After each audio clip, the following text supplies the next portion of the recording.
Hello मंडळी, तर आज मी बनवले आहे सुकं चिकन. तर हे चिकन मी थोड्याशा वेगळ्या पद्धतीने केलेलं आहे, त्यासाठी तू रेसिपी पूर्ण बघा. तर आता हे चिकन बनवण्यासाठी मी पॅनमध्ये तेल गरम केलेलं आहे. हे राईचं तेल आहे. हे घातल्यानंतर आपल्याला फास्ट फ्लेमवर तेल छान असं कढवून घ्यायचं आहे, पूर्ण धूर निघेपर्यंत. पूर्ण धूर कमीत कमी 1-2 मिनटं पण तेल छान असं गरम करून घेतलं आहे. त्यानंतर मी गॅस बंद केला आणि गॅस बंद केल्यानंतर त्यात आपल्याला हे खडे मसाले घालायचे आहेत. गॅस बंद करूनच घालायचे आहेत, नाहीतर ते खडे मसाले जळू शकतात. आता त्याच्यानंतर मी ह्याच्यात घातलेत कांदा छान असं आपण परतून घेऊया. त्याच्यानंतर आपल्याला घालायचं आहे आलं लसणाची पेस्ट, तेही छान असं आपण परतून घेऊया. व्यवस्थित असं परतून घेऊया कांदा छान असा नरम होईपर्यंत.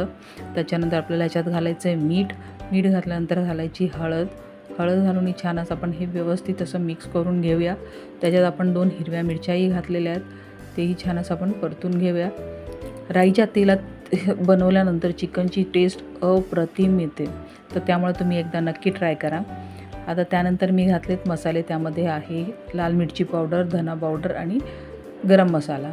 छानच आपण तेलात हे छान परतून घेऊया आणि झाकण ठेवून 2 मिनटं आपण छान शिजवून घेऊया. त्यानंतर आपल्याला ह्याच्यात घालायचं एक टोमॅटो घालून छान असं आपण परतून घेऊया. त्याच्यानंतर आपल्याला ह्याच्यात घालायचं आहे दही घातल्यानंतर आपण छान असं मिक्स करून आणि छान आपण शिजवून घेऊया. गॅसची फ्लेम मी स्लो ठेवली आहे. त्याच्यानंतर आपण झाकण ठेवून छान असं आपण हे सगळं शिजवून घेतलेलं आहे. त्याच्यानंतर तुम्ही बघू शकता छान असं आपलं ग्रेव्हीला तेल सुटलेलं आहे. त्याच्यानंतर वाटीतच थोडंसं मी पाणी घातलेलं आणि ते त्या ग्रेव्हीत घालून घेतलं आहे. त्याच्यानंतर आपल्याला ह्याच्यात घालायचं आहे चिकन हे मी स्वच्छ चांगलं धुवून घेतलेलं आहे.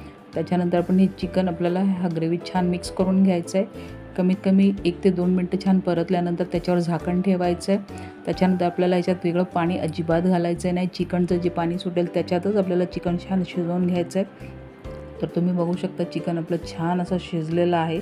दही घातल्यामुळे चिकन हे पटकन शिजतं. तर चिकन आपलं पूर्ण असं तयार झालेलं आहे. तुम्ही एकदा नक्की ट्राय करा. खूप अप्रतिम असं हे चिकन तयार होतं.